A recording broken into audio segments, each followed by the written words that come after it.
Someone's going to say, what are you doing in my bedroom? The right to life has nothing to do with anybody's bedroom. You folks, I'm sure, take, at least in high school and maybe even here, you've taken some science classes. Look at any science textbook. When does life begin? Some concede too much when people say, politicians say, I believe life begins at conception. I do not believe life begins at conception.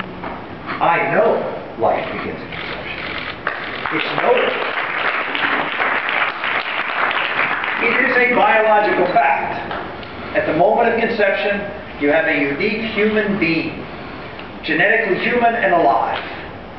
If we decide that that human being is not covered with constitutional rights, covered with rights unalienable, as stated in our founding document, if we don't have the most basic of human rights that's established in our founding document of the Declaration of Independence, then what other rights can be secured? If we don't have that basic right, the right to exist in the first place. It is foundational. They put it first for a reason. Happiness and freedom are impossible if you're dead, or if you've been denied the right to exist in the first place. So life, liberty. Liberty to do what? To pursue happiness. Right? Life, liberty, and the pursuit of happiness. Freedom. Freedom to do what? Well, to pursue happiness, right? That's the objective. But happiness has a little different definition. A definition at the time of our founders than it does now. Now when we think of happiness, what do we think about? We think of enjoyment, pleasure, something makes you feel good, that's what makes you happy.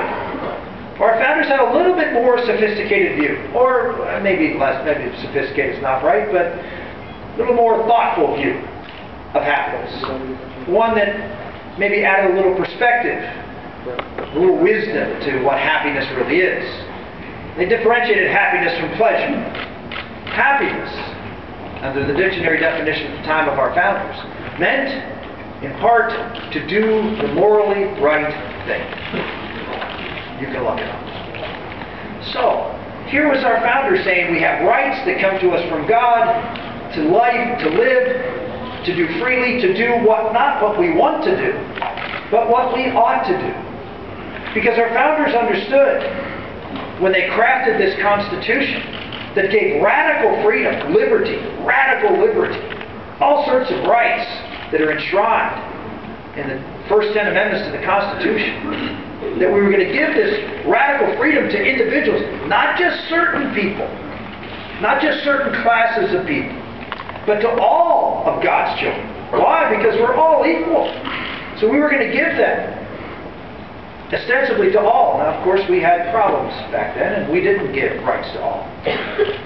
Our Declaration was better than our Constitution at first. But our Constitution gave rights to all. We gave rights supposedly to all.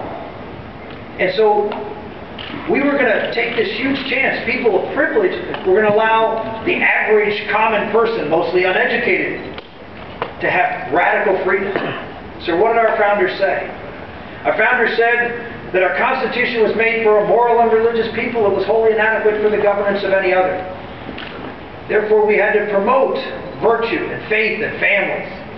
Families is the place to instill virtues in their people. Churches, so there would be moral codes by which people would govern their own lives, because if people didn't govern their own lives, what would happen? Government could no longer be limited. It would have to get bigger to constrain bad behavior, and to govern people so they could live peaceably together. That was the enterprise that was America. That is the enterprise that built the greatest country in the history of the world, that transformed the world. For those countries that have done as well as America, or done well, it's because they copied from America what we established.